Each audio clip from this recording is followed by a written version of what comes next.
Good morning, guys. Welcome to my vlog, Kimoto vlog. And today is Sunday.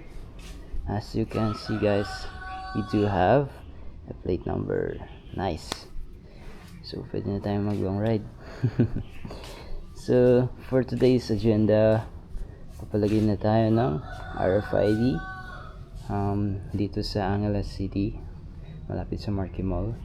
And may kasama tayo ngayon na from SR Squad. This one, SR Squad. Nagpapalagay din siya ng RFID. So, in a bit, magkikita kami around here in 7-Eleven, Minok. So, yeah. Today, samahan nyo kami magpalagay ng RFID.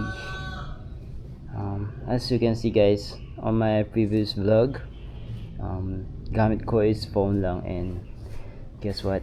Today, meron na tayong action cam. Nice. So, this is like my first time using a action cam. And we'll see kung gaano siya kaganda in road and in quality. So, as of the moment, wala pa akong external na mic. So, mamaya, we'll see kung gaano ka-tolerable yung wind noise niya in terms of like nasa road tayo, and ayun, para if ever marinig ba natin yung exhaust natin, or kailangan ba natin bumili ng built-in mic talaga. So yeah, I'll see you in a bit, guys. So yun, guys, nandito tayo sa 7-Eleven sa around San Antonio, and namit na natin si Sir Miko. Kasama natin siya sa SR Squad. Ngayon, pares kami papa-install ng RFID sa Angeles. Medyo maingay kasi merong love story dito na radyo eh. Anyway, let's go. Babahan na. Matigil sabihin. Sa narinig ko ay natakot ako na baka pigilan ng mami niya ang planong yun. Kaya gumawa ko ng dahilan sa kanya papadudok. Ta?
update guys, nakapag-install na tayo ng RFID. Ito yung one RFID. So dito siya nilagay kasi hindi daw siya mariread kung dito hindi siya mariread.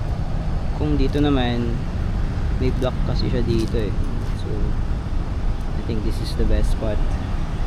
So yun, ang next naman is yung sa friend ko na naka 450 SR. So I'm not sure baka saan siya ilalagay. So dito meron na siya. Baka papalitan niya na lang. Okay. Okay guys, that's a wrap. Tapos na kami kumain dito sa Porch Cafe. So ayun na. Tapos na yung agenda namin is to install ng RFID. So dito ko na tatapusin yung vlog ko and pauwi na tayo ng hometown. So thank you guys. Ingat sa mga kamote. Ride safe. See you next. Bye.